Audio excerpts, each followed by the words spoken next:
We're live. What's up, everybody? Hope everybody's doing well. We got Tien in Vietnam. What's up? Thanks for joining. Peter Gadet from Sydney. All right. Hope things are well down there. Steve in NH. What's up? Hello. Good evening. Jeff, what's up? Happy Friday back at you.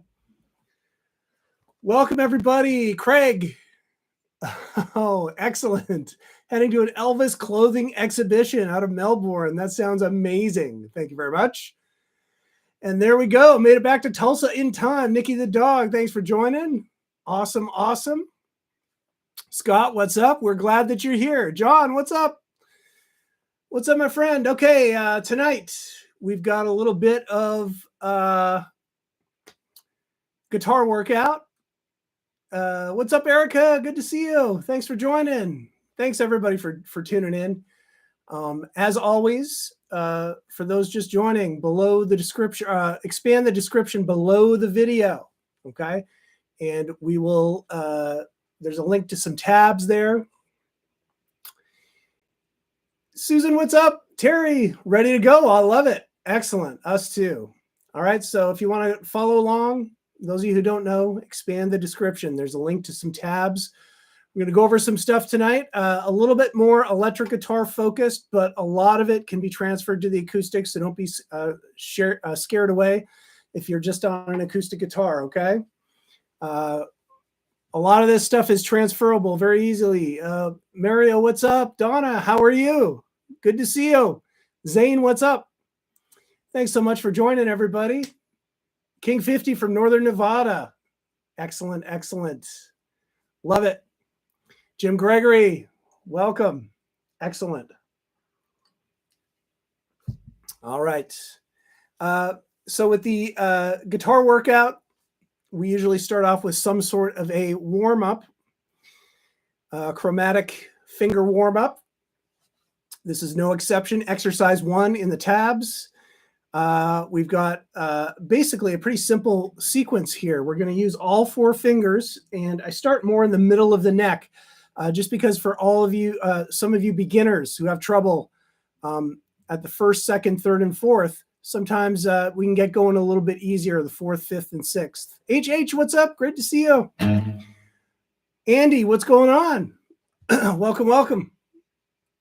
Okay, so I like to start in the middle of the fretboard, but of course you can move this to any part of the fretboard and kind of work up and down in this sequence. I usually just show a few of the frets and how it goes, and then you can expand from there and do, you know, anywhere from 2 to 5 minutes to get nice and warmed up. We want to go index, middle, ring, pinky, starting on the 4th fret, so that's 1 fret per finger. And the other big thing is that we want to be able to pick down, up, down, up. So it doesn't matter how fast you can do this, because even if you do it really slow, it's still very helpful for what we're trying to do, okay? Which is burn in some alternate picking technique, get the fingers moving and in tune with the fretboard. So it goes something like this. Okay, and then we're going to get to the A string, and we're going to come down the 7th, 6th, 5th, and 4th. So we're going up, then we're going to come down. Same picks, down, up, okay? So it requires a little bit of a finger sort of shift, same fret, down a string set, okay? Okay, and then we go again. Donna, you should hang around. We got some sweep picking later. Always start with the warm-up, right? All right, we don't want to break anything, right? By starting right in on the advanced stuff.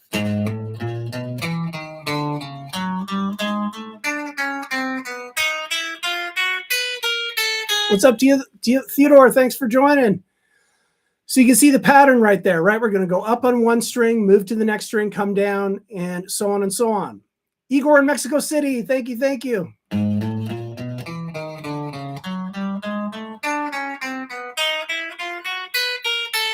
And then we're going to move up 1 fret, okay? And then go up 5, 6, 7, 8. Now you're coming down the strings and down the frets.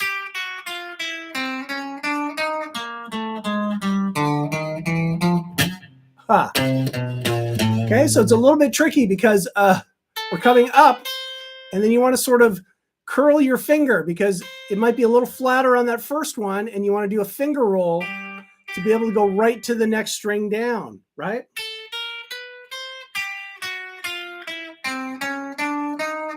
You see what I do there? I'm like kind of flat on the upper one, and then to get down lower, I'll do a finger roll to the fingertip, okay? Excuse me. So,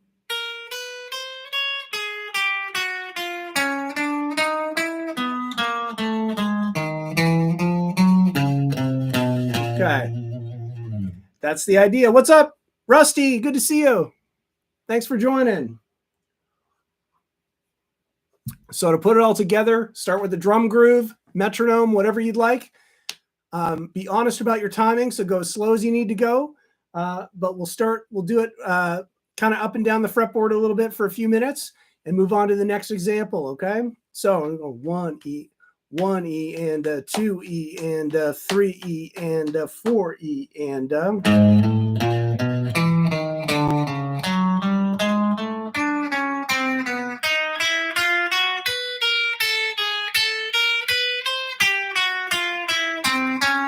That's a good speed, right?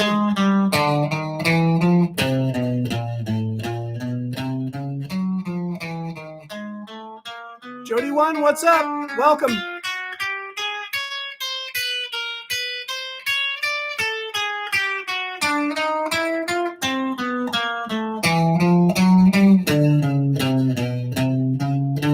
Slow it down a bit.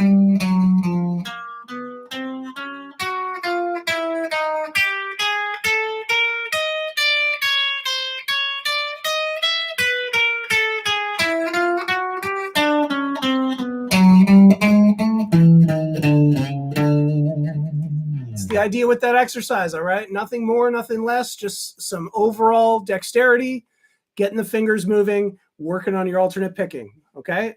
Once again, be honest about the timing, okay? Have some sort of timing reference if you need it, even if it's just the foot, right? Do, do, do, do, do, do, do, do, right? If you're doing 8th notes and you got 16th notes, down ups. All right, exercise 2. I'm going to play it first, then I'll talk a little bit about it. Just kind of an arpeggiated riff, embellishing on some chord shapes with an arpeggiated kind of approach. So this is what it sounds like. Let's see. Do this. Here we go.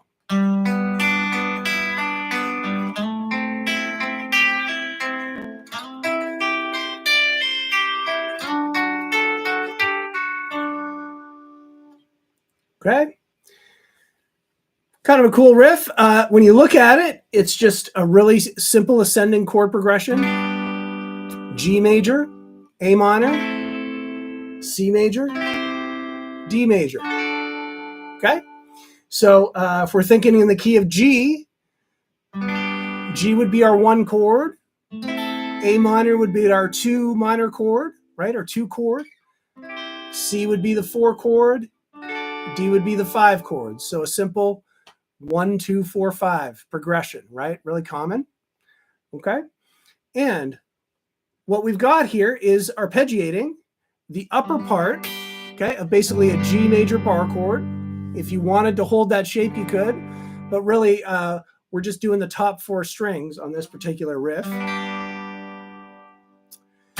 And we're going to go D string, G string, B string, coming back to the G string.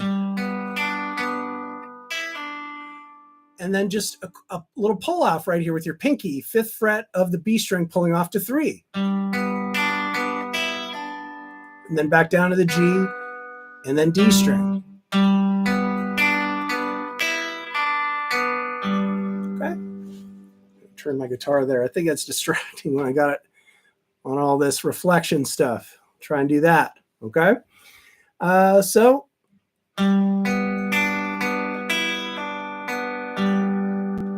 Pretty cool, right?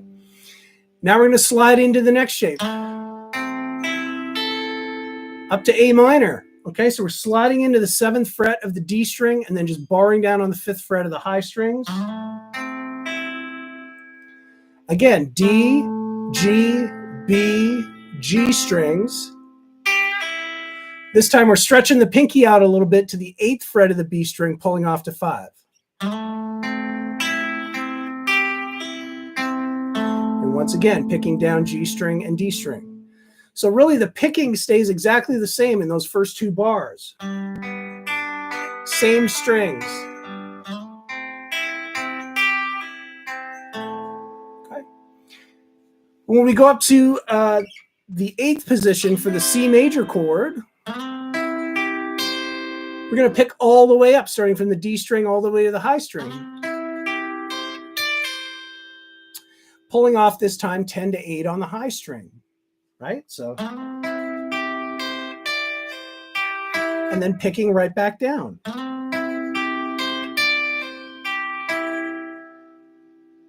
Sliding in with the same shape down to the 10th position for the D major chord. And a little bit different, going D string, G string, B string, but coming back to the G string, one more pick, and then pulling off 12 to 11 on the G string, which pulls off the sus4 to the major third, and then back down to the 12th fret. Okay?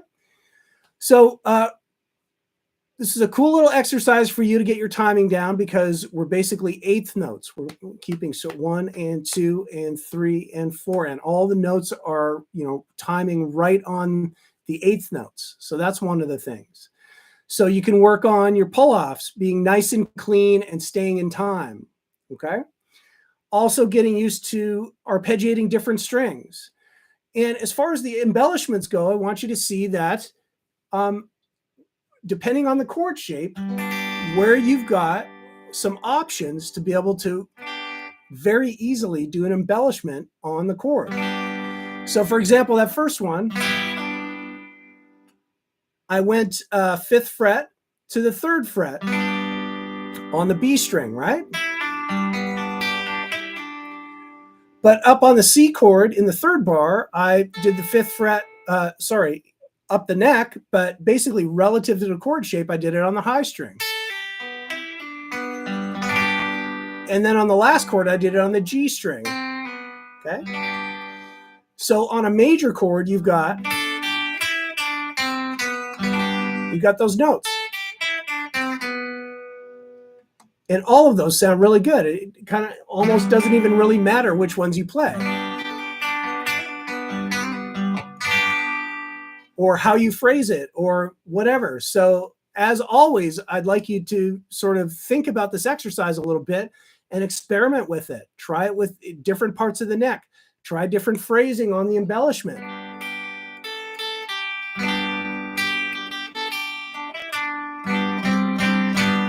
Okay? Lots of options. Just sort of get creative with it and really play with it, right? The only chord that's a little different is the A minor.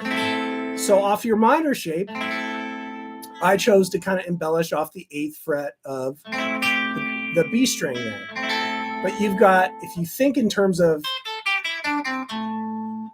the minor pentatonic box against that A minor shape, you've got those notes.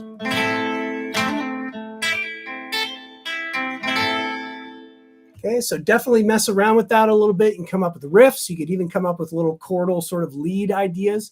But the idea is that how do you embellish off the chord shape?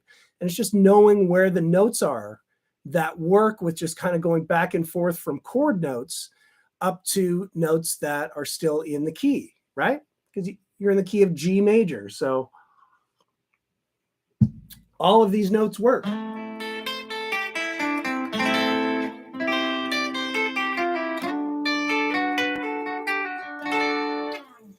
Cool, Kenneth, what's up? Good to see you. And Russ, hi all. When learning a melody, do you think of a particular scale and listen for the intervals, or is there some other thoughts of hearing it out? Thank you. That's a great question. When learning a melody, do I think of a particular scale and listen for the intervals? It depends on what I am doing what I'm doing. So, for example, if I'm learning a vocal melody, I might be thinking about maybe the chords underneath. Maybe not thinking about what are the intervals of the melody. I'll be thinking more about what's the chord progression under the melody. And if I can figure out what the chord progression is and what key we're in, then I would think about the scale, right? So I think for me, it's a process of thinking about the chords underneath and then seeing if that melody fits that scale that also fits the chords. But that's not to say that other players might think the way that you're asking, right? As far as figuring out the melody and then seeing what scale it belongs to, I think you really need to relate it to the chords in order to really figure out what key you're going to be in, okay? Because just sort of a floating melody without being tethered to some chords underneath, you could think about a lot of different scales in that scenario. Hopefully you sort of get what I'm saying right now, and I hope that I'm answering your question and being somewhat clear with it. But I think really the fail-safe way is to think about what's the chord progression, what key does it look like we're in based on the chord progression, and does that melody fit that scale from that key? That's probably the way that I would suggest thinking about that. Does that make sense? Hopefully I answered that. Great question. Thank you, Russ. Awesome. All right, so getting into some strumming now. So those of you with the acoustic guitar is going to hopefully get into this. Okay, so we've got a C major 7 bar chord on the 5th string. So I'm barring down on the 3rd fret of the A string all the way up, adding 5, 4, 5 on the D, G, and B string. Okay. Gives me a C major 7 chord. What's a C major 7 chord? We got the root, major 3rd, 5th, and the major 7th note. Okay? So I've got a root here on the C note. I've got the E note, which is the 3rd. I've got the G note, that's the 5th. And then the 7th is the B note, the major 7th. It's just one semitone below the root, or the octave root here in this case, C, B. If you add that note onto a major chord, it turns into a major 7. So kind of that floaty, jazzy kind of chord. So let's look at the strum pattern here. We've got some 16th notes, right? We've got some double flags under there. So if we look at the first strum, it's a quarter note. So we're just going to hit right on the 1. 1. And we're going to see another, it looks like a dotted 8th note at the 2nd beat, which means that we've got an upstroke coming as a 16th note right at the end of that beat. So, okay. Then on the end of 3, you've got a up down right there. So,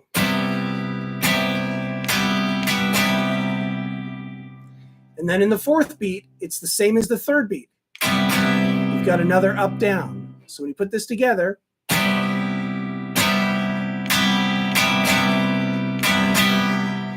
okay, one more time.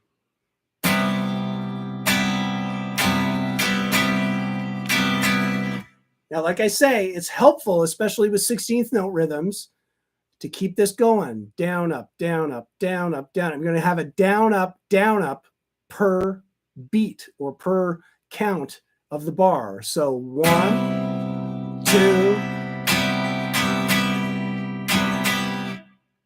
Okay, a little bit slower.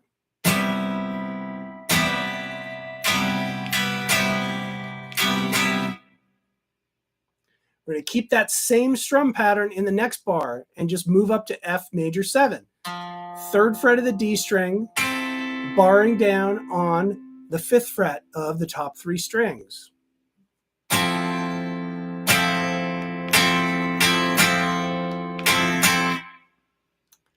So we put that together and add a little bit of speed. It sounds like this.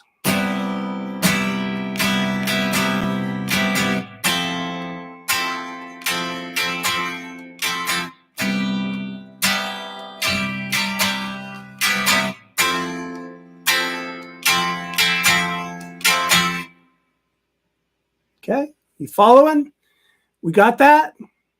All right, so anytime you encounter sort of a strum pattern, particularly 16th note strumming patterns, where the strums are happening on different offbeats, it's called a syncopated strum or a syncopation. You want to slow it way down and just make sure that you're doing the downs and ups in the right spots and counting where that rhythm hits, where those strums are hitting within the rhythm, okay? In part B of this exercise, it's the same chord progression, but I'm going to use some different chord voicings for it. So just some more common shapes. Okay, so we've got the one with the root 5 for C major 7, but what if our root's on the 6th string? And that's what the 3B exercise is. Okay. So we've got the 8th fret of the low string, 9th fret of the D and G, and 8th fret of the B string. So it's kind of a little bit scrunchy in there. And you also have to curl your index finger to make sure the A string is muted, just sort of resting some flesh on there, not pushing down enough that it adds a note. That didn't sound right, right? You want to just have it fretting out that A string, okay? And then the F major 7, same position and the same shape actually is what we used in the previous example, C major 7, but up here in the 8th position. So that's a very common move as well.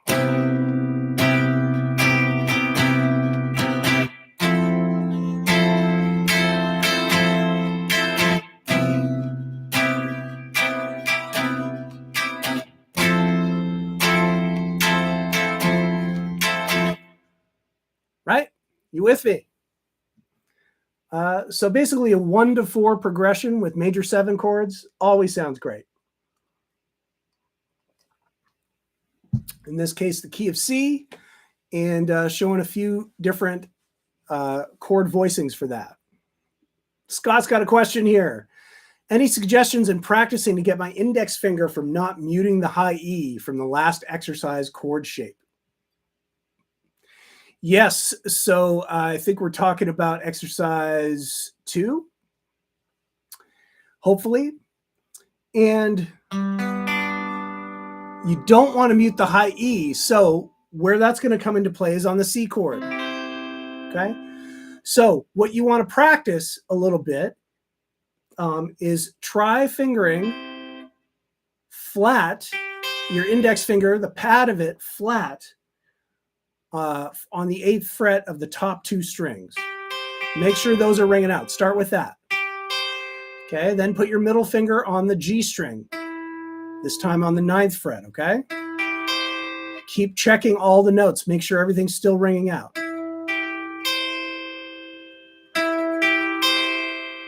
And then put your ring finger down on the D string, and in this case, it's the 10th fret.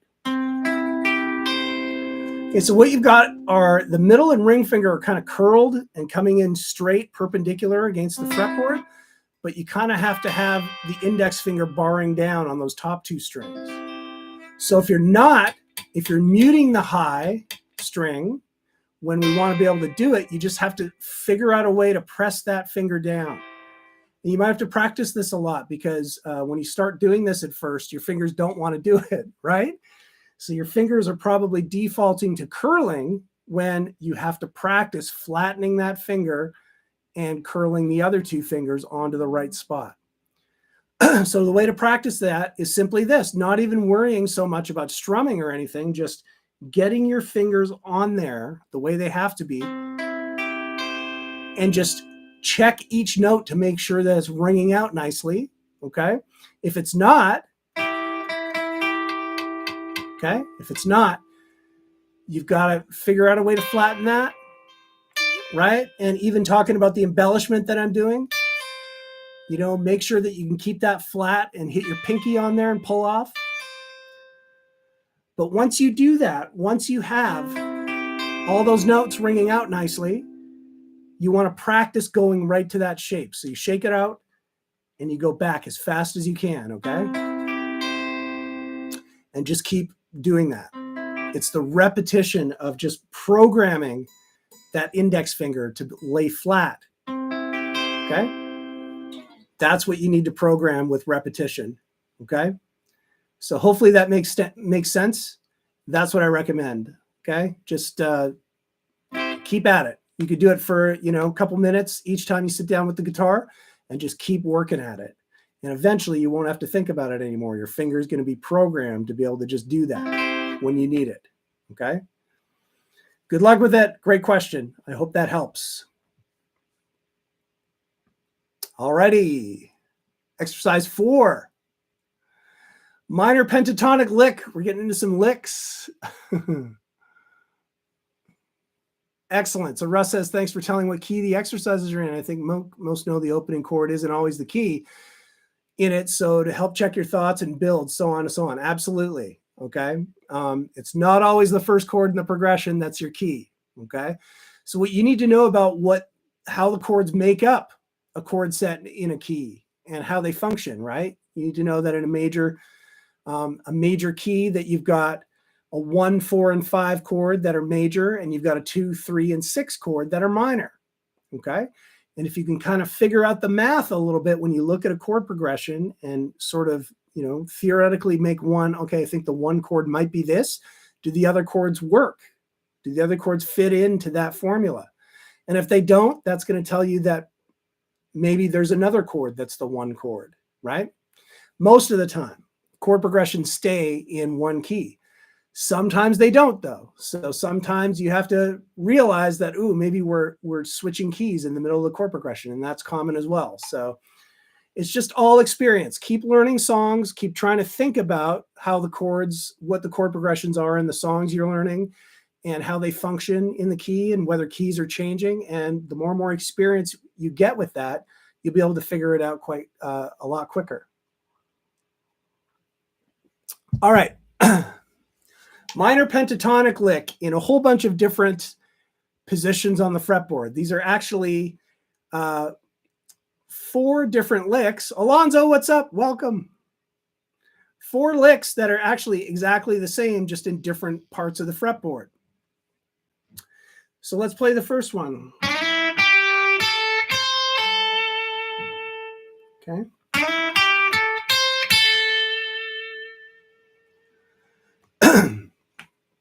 So we're actually in A minor pentatonic. I didn't put that in the description, but we're actually in A minor pentatonic.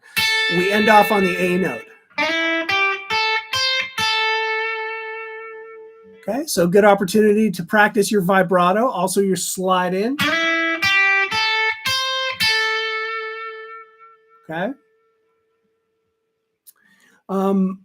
You can also practice. I did not transcribe this in the tabs, but the 2nd and 4th note of this lick actually sound really good if you put just a little bit of a bluesy bend on it. What I mean by that is just bend it up just slightly. So something like this. Okay, so we can practice that. What's up, Rad Flying V? All right. Thank you, sir. Appreciate you joining. Okay. So you can add a little bit of a bluesy bend, 8th fret of the B string, 8th fret of the high string, and then land on that last note. Okay. Going into the next bar, now I'm playing in a different position, exactly the same notes, coming into an E note this time on the G string, 9th fret. Playing more out of sort of the BB King box, or maybe it's the Albert King box. I'm not sure. Okay, it's the next one over from the pentatonic box. Same notes, but you're playing sort of with different fingers, basically. Coming in with your middle finger, and then 8 and 10 on the B, 8 on the high string, back to 10 on the B string. And then you can practice doing your bluesy bend with your index finger. Just a little bit of a bend on that, right? Okay. Now where do we go? Now we're in this position, 12th position, sliding into 14 on the D string. Again, a different pattern, right? You've got 14 on the D, 12 and 14 on the G, and 13 on the B string.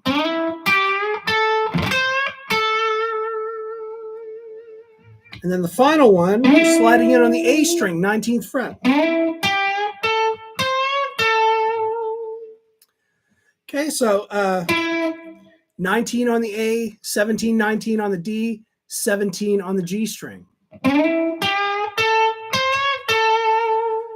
And now I'm doing a bluesy bend with the index finger and kind of pulling down a little. On those lower strings, I like kind of pulling them towards the floor, pulling them down and getting that bluesy bend that way. But you could, if it feels natural, you still have room to be able to do it up. So either of those work, right?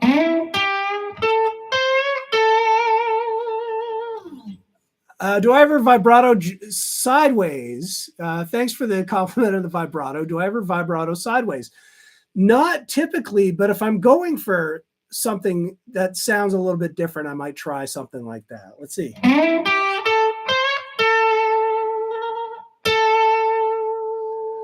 It's definitely a different sound, right? So you can definitely, pull that out whenever you're kind of looking for something a little bit different.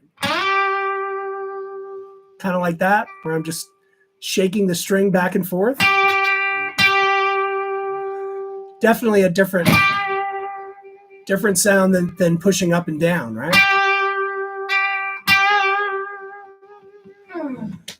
All tools in the toolkit, right? There's no wrong answer. It's kind of whatever you want it to sound like. So great question there. One thing I wanted you to know, okay? So the guitar, it's not like the piano. Like we've got all these notes are on different parts of the fretboard. But what's cool, what you kind of notice is that the sound, the tone changes depending on where you're playing it, right? Like you hear like kind of lower down on the high strings, it's brighter, right? If I get down over here, it's darker, it's a little rounder if I'm down here versus. So these are all sort of choices that you can make, just in terms of tone. Just what are you going for with the tone, right?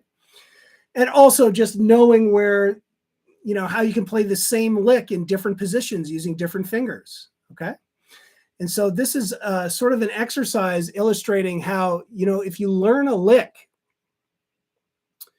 do this exercise. Like learn the lick where you learn it, okay? But then move it, the same notes, but just move it to different strings, different patterns, different fingers, and try to play that lick all over the fretboard, okay? That's how you turn one lick into, a whole bunch of licks, is being able to just, kind of hear it and sort of envision where you are on the fretboard and sort of what patterns work for it, just with different fingers, different patterns, different string sets, different tones, right? Cool. That's what I was going at. Manuelito, it's always nice to see those fingers crawling all over the fretboard. Sounds good. Thanks. Manny, thank you. I appreciate that. John, thank you for that.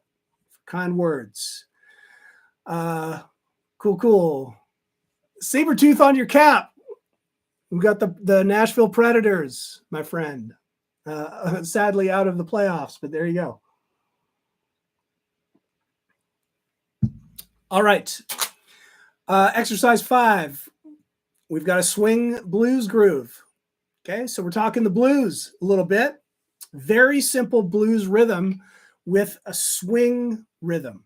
Okay, so let's see.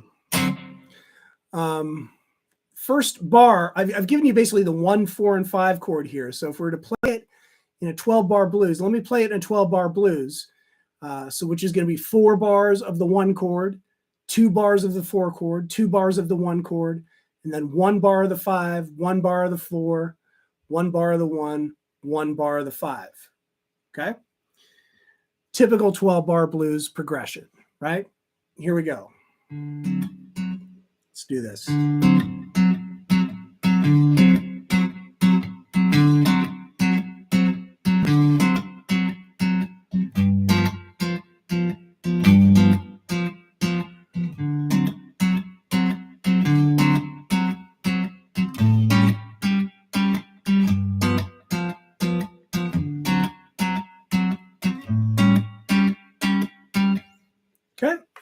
That's what we're going for there. So let's break this down a little bit into what are the chords and what is specifically is the rhythm here.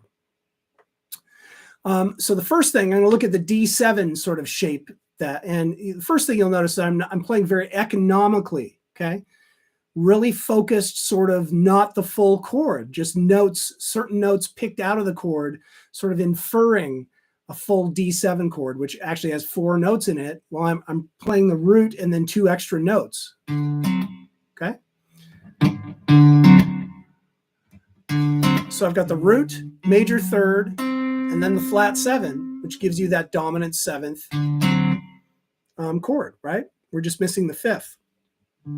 And that's okay, particularly if you're playing with backing tracks that have a lot of instrumentation. You've got the bass, maybe you've got some organ or some different guitar, or if you're playing with a full band that has, you know, keyboards, maybe another guitar player. You can play these types of rhythms and they slot in really nice because they kind of stay out of the way. They don't take a lot of room and they kind of just cut through a little bit more, right? Okay, so what I used is some hybrid picking. You don't necessarily need to do that. I used a pick on the root and then sort of plucking and lifting off the strings, but off the frets, not off the strings, in order to mute.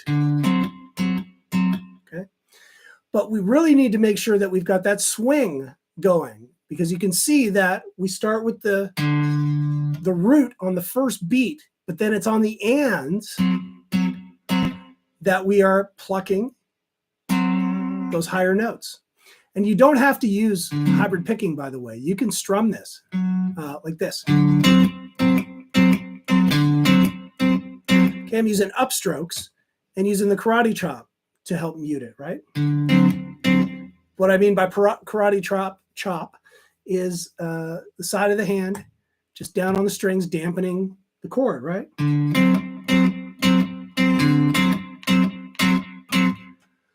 All right, so let's think about the rhythm. Instead of 1 and 2 and 3 and 4 and, we're doing a swinging blues shuffle, okay? What that means is we have to move our upstrokes or our ands closer to the next downstroke. So what you get is that bounce. Okay, instead of equally apart, you get the bounce. 1 and 2 and 3 and 4 and.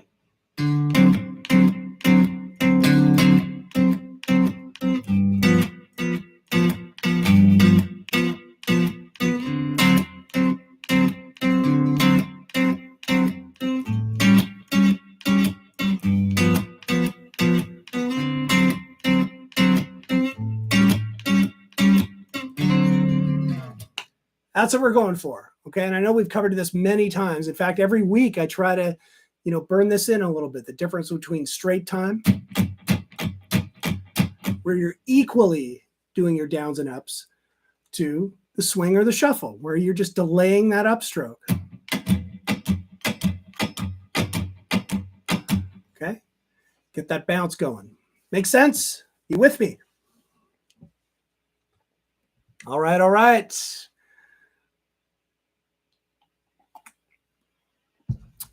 Exercise 6. This came up last week.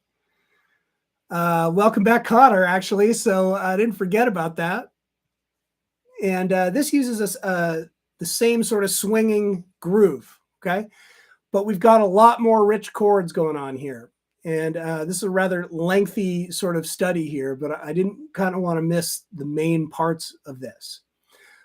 Just so you know, oh yeah, I guess I did sort of transpose this. You see a lot of people online using a capo to do this with some different chords, but I found it kind of easier to transcribe it just without a capo. There's a few sort of piano chords in here, or slash chords. John, you're funny. I got some LaCroix in here, folks. LaCroix in the goblet. It's a little bit hot tonight, right? So keeping it cool. So let's look at this. Part of the verse here of this particular song, by the way, this is the John Sebastian theme to Welcome Back, Kotter, I guess, or Welcome Back. is sort of a 3-bar rhythm that repeats, which is kind of interesting. Starts off with an E minor 7. I'm doing the bar chord here, 7th fret from the A string all the way up, adding the 9th fret of the D, 8th fret of the B string. This is a minor 7 bar chord root on the A string. So let's look at that first bar. Quarter notes with rests in between, and then I've got one upstroke mute. That is going to be a swung, right? So a little bit faster. That's what I'm going for there. Okay. Second bar. Okay. I've got a G chord starting from the 4th fret, the 4th string all the way up, upper part of a bar chord, going to F sharp minor, 4th fret of the D string, barring down at the 2nd fret of the high string, against an open A root. So when you put that together, pretty cool sound, right? Now notice there are no upstrokes, but I'm still resting in between, so I want to cut off the chords using my karate chop. Okay? All right? And then back to D major 7. Barring down at the 5th fret from the A string all the way up, adding the 7th fret of the D, 6th fret of the G, 7th fret of the B string. Cool, jazzy kind of chords, right? Same strum pattern as the first bar. So, okay. Now notice how I mute in between to get the rests, right? I'm doing that trick where I don't have to do the karate chop. I'm just, because there's no open strings in the chord, I'm just lifting the fingers off the frets, but not the strings. Okay, so put that together and repeat it once. It sounds like this.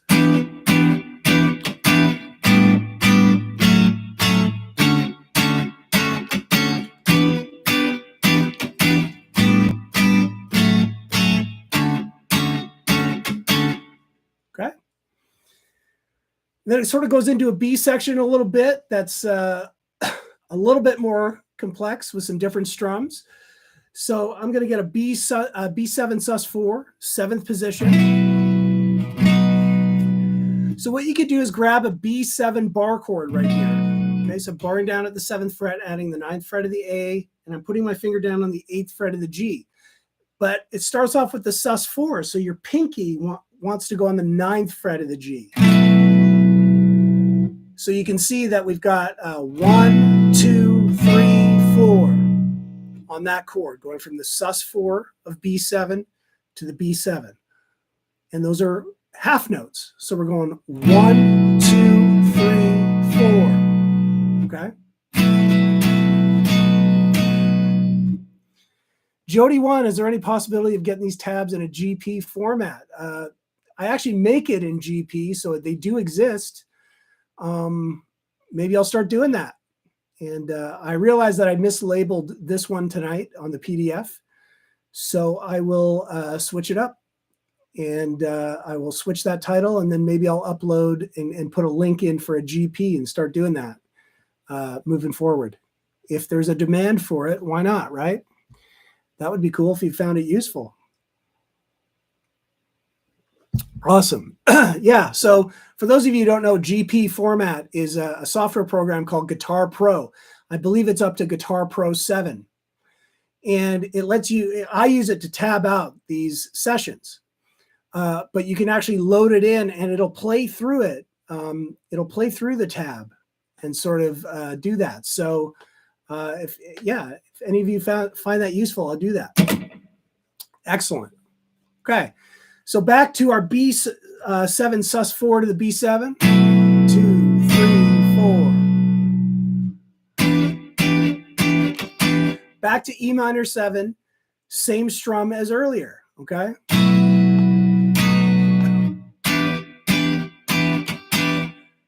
Then we're going outside the key, the key here, going to G minor.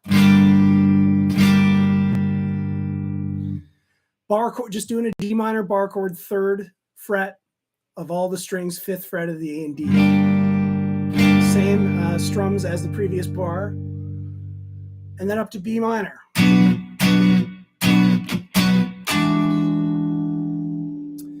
little bit of a tricky thing at the end of that bar. Okay, so let's see where we're at so far.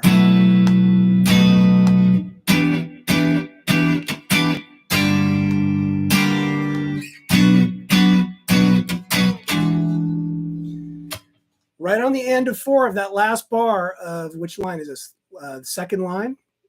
You're going to an E dominant 9 chord. Okay. 7th fret of the A, 6th fret of the D, 7th fret of the top 3 strings. A little bit of a different strum there.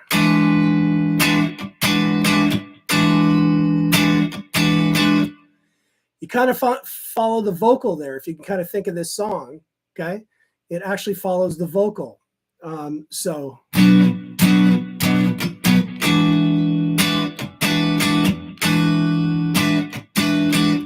Okay. Then going to the A7 sus4. So like what we did with the B7 sus4 to B7, which Mario, you love that. We're doing it now in A. So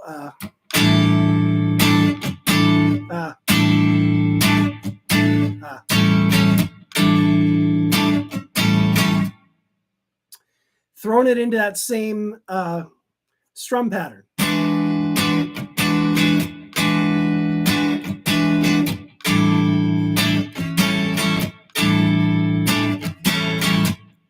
Okay, and then back into that original chord progression. One more time.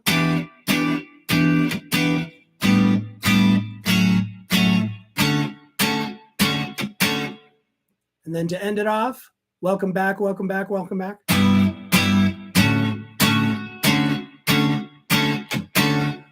Okay, so really cool chords there in the last. I'm looking at the last line here before exercise 7. It goes to a G6. A little bit tricky to grab. 3rd fret of the low string, but curl your finger to mute the A string. And then you've got 5, 4, 5 on the D, G, and B.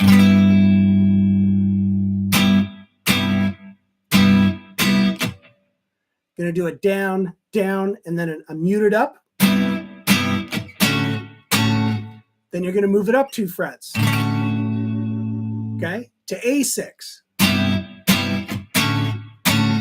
And what's nice about this is that you only need to move your root note to get D major 7, which is the final chord. Okay, so.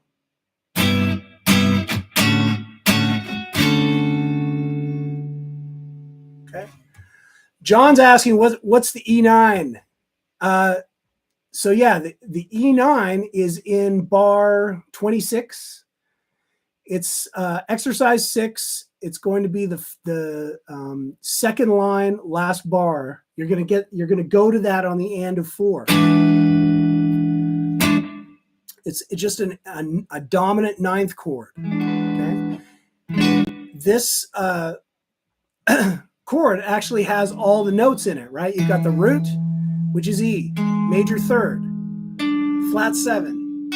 That's the 9, and the 5th is up top. Okay, so you've actually got all the notes that make up E dominant 9. Okay, so John, hopefully that answers the question. That's your E9, and it kind of, the strum pattern changes when I get to that. It's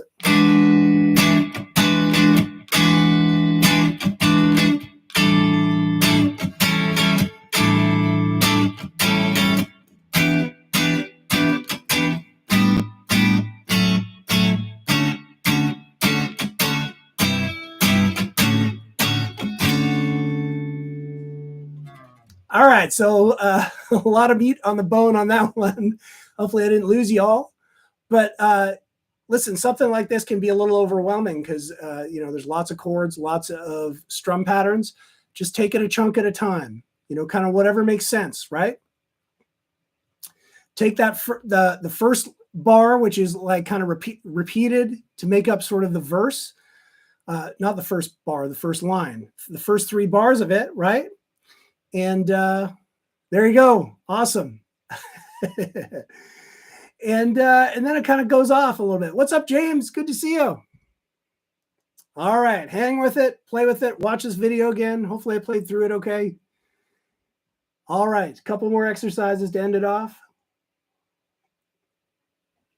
Okay, got to do some triads, right?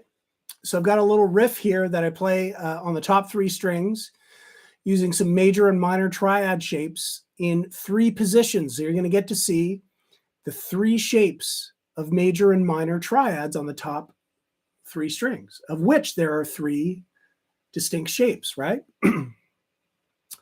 So the rhythm's a little bit interesting. I know it looks kind of complex, but it actually, I wanted to show you the 16th note rests so that it could be a little bit easier to figure out what the rhythm is. So let's see what it is. If I look at this, it's so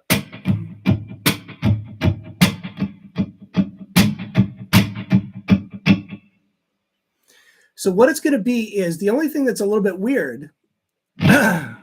Cool, Russ. Awesome. Excellent.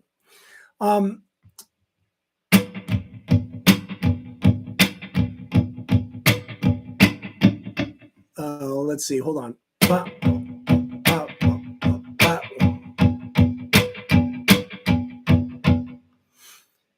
I'm hitting the top strings to be where the actual chord strum is going to be, and the rest is sort of what you're counting in between. So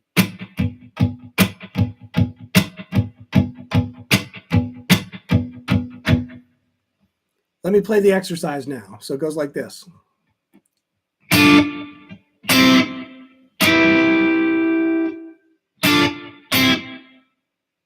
Okay. One more time.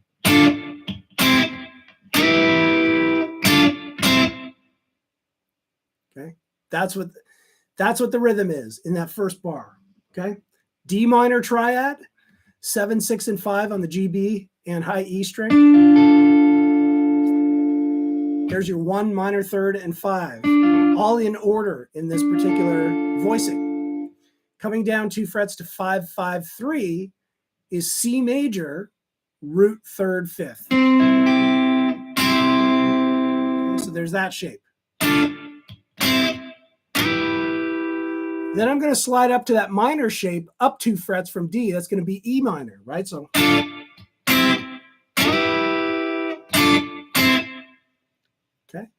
Then back down to D minor, and then back down to C, and then cut it off.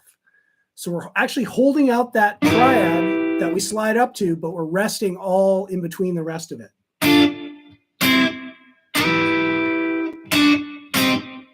Oh, that was wrong. One more time.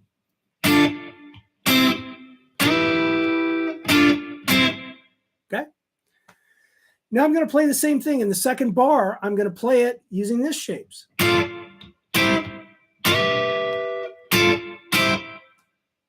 Okay. So let's look at these shapes. Now I've got 10, 10, and 10 on the G, B, and E.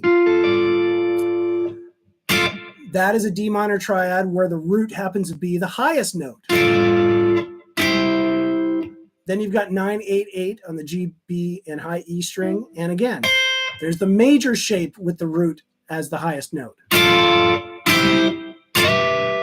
Sliding up to the 12th fret for E minor, and then back down to those 2 shapes. Third bar, same rhythm, right? Now I've got 14, 15, and 13 on the G, B, and high E string. So this is your final shape with the root in the middle, okay? Going down to 12, 13, 12 for the C major. So that shape, you recognize that shape is out of the D major chord, right? The open D major. And slide that up to the 12th position and make a C major.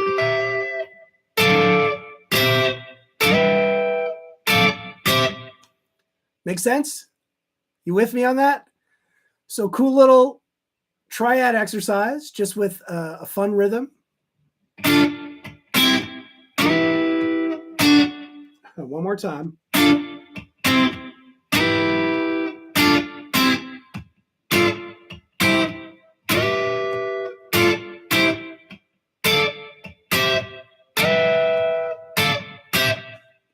Okay. Fun stuff. Get to know your triads. Super useful, right? You can play chords up the neck wherever you happen to be. And the final exercise for tonight. Mario is asking, I did not hear if that's the same progression. Absolutely it is. Yes. Okay. I didn't put the chord names on the second and third bars because they're exactly the same. I'm just using different triad inversions to play the same chord. Okay. So that progression in exercise 7 is D minor, C, E minor, D minor, C. Okay. And I'm playing the exact same thing in the second and third bar of that exercise, just higher up the neck, just adding a higher note each time. And then you get to see these triad shapes, how they change depending on where you are on the fretboard, right? Make sense, Mario? Cool. All right. This is a fun thing. I haven't done this in a while. I did this a long time ago, so maybe some of you have seen this, but maybe not, because it was a long time ago on a session, one of these sessions. So I'm just going to play through this first exercise, A minor 7.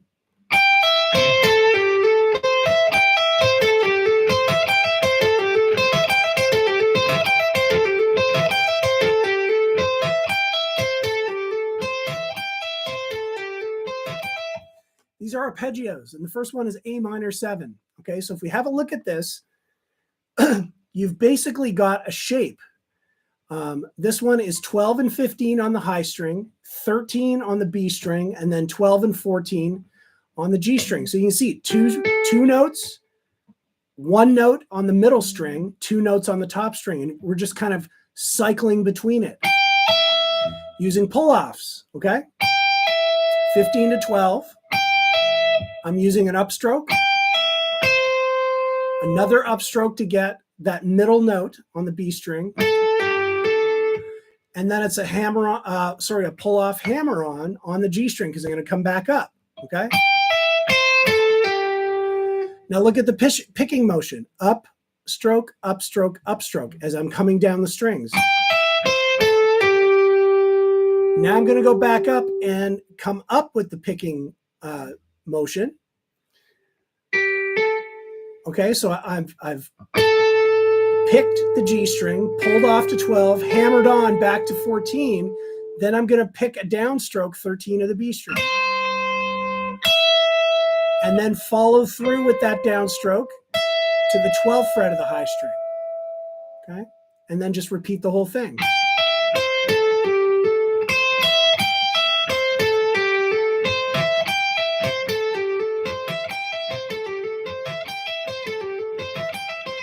You see that motion?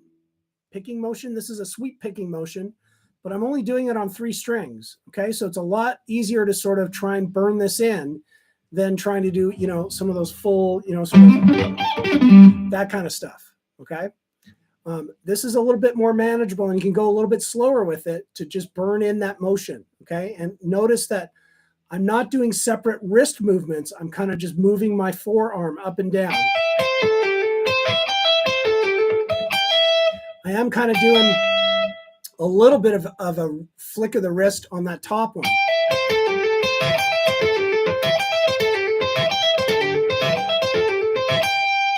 Okay. Now, what are the notes in this, right? It's a cool little pattern, but if you look, we've got the A, we've got the C, okay? So 14th fret of the G is the root, C is the minor 3rd, E is the 5th, G is the minor 7. So you've got an A minor 7. And when you come back down, you're going from A to the lower G, lower octave G. So that's the minor 7 the other way. So you've got the 4 notes of a minor 7 arpeggio, also including a lower octave of the 7th.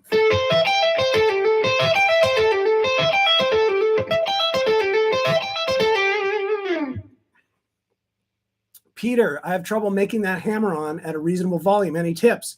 So you kind of have to practice it to burn it in. So take a little chunk out of this exercise and just work on it for 2 to 5 minutes. Okay, so just do that. Work on getting that over and over and over, okay? Because you do need some force. You need some force coming back onto that string. And of course, it requires some dexterity, but also a little bit of force to make that note ring out, right?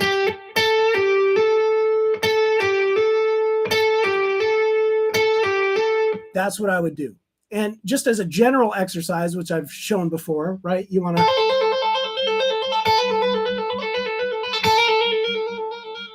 You can do that kind of thing, just with sort of hammer-ons and pull-offs with all the fingers all over the fretboard, all the strings, right?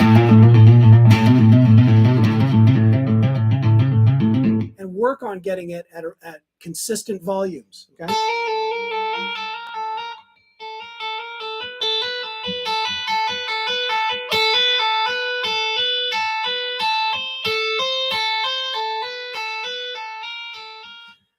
The repetition is what burns it in. So you just got to go slow with it.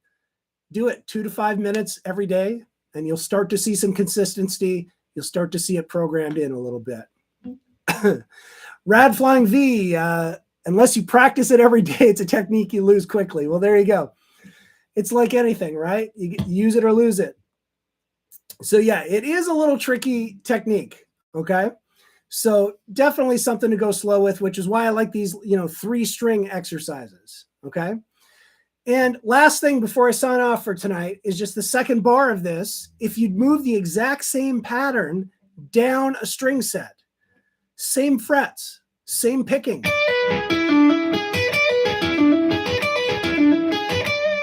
Turns out that's a dominant 7th arpeggio. So I've got E7 down here. I've got E, major 3rd, 5th, flat 7, right? And then the octave flat 7 down here. So it sounds pretty cool when you go back and forth from the minor 7 to the dominant 7th, which would be your 5, dominant 7th 5 chord, right? So you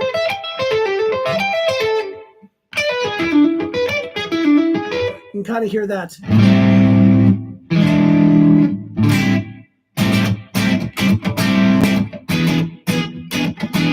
Right?